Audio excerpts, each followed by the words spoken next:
अगर सिंगापुर में आपका पासपोर्ट खो जाए तो आपको कुछ महत्वपूर्ण कदम उठाने होंगे ताकि आप जल्द से जल्द अपनी पहचान और यात्रा को पुनः स्थापित कर सकें। सबसे पहले आपको सिंगापुर में अपने पासपोर्ट खोने की रिपोर्ट स्थानीय पुलिस स्टेशन में दर्ज करानी होगी।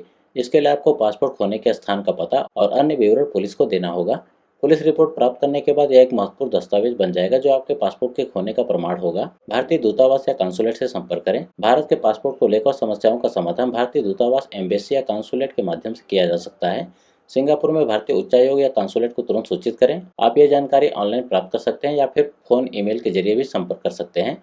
आपको एक लॉस्ट पासपोर्ट रिपोर्ट भरने की आवश्यकता होगी और भारतीय दूतावास या काउंसुलेट की ओर से एक अस्थायी यात्रा दस्तावेज मतलब इमरजेंसी ट्रैवल डॉक्यूमेंट जारी किया जा सकता है। दूतावास में आवश्यक दस्तावेज प्रस्तुत करें जिसमें पुलिस रिपोर्ट, पासपोर्ट खोने की पुलिस द्वारा जारी की गई रिपोर्ट, आधिकारिक पहचान प्रमाण, आपके पासपोर्ट की एक कॉपी यदि उपलब्ध हो तो, या किसी अन्य पहचान प्रमाण जैसे कि Aadhaar card, voter ID, driving licence आदि। फोटो, पासपोर्ट साइज की तस्वीरें, यात्रा योजना, यदि आप जल्द ही यात्रा करने वाले हैं तो यात्रा के प्रमाण जैसे कि फ्लाइट बुकिंग आदि। नए पासपोर्ट के लिए आवेदन करें। अगर आपका पासपोर्ट अस्थायी रूप से खो चुका है तो आपको भारतीय दूतावास में नए पासपोर्ट के लिए आवेदन करना होगा।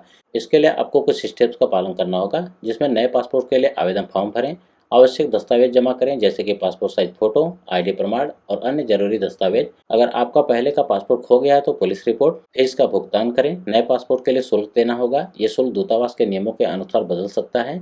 अस्थायी यात्रा दस्तावेज, इमरजेंसी ट्रैवल डॉक्यूमेंट, अगर आपके पासपोर्ट के खो जाने के बाद आपको तुरंत यात्रा करनी है तो भारतीय दूतावास एक अस्थायी यात्रा दस्तावेज इमरजेंसी ट्रैवल डॉक्यूमेंट जारी कर सकता है।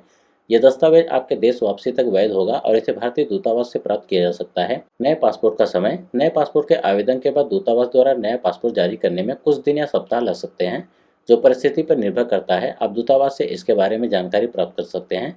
सावधानियां और भविष्य के लिए सुझाव, हमेशा अपने पासपोर्ट और महत्वपूर्ण दस्तावेज की एक फोटोकॉपी रखें। सिंगापुर जैसे विदेश में यात्रा करते हुए पासपोर्ट को सुरक्षित स्थान पर रखें। अगर पासपोर्ट खो जाए तो तत्काल पुलिस को सूचित करें और दूतावास से संपर्क करें।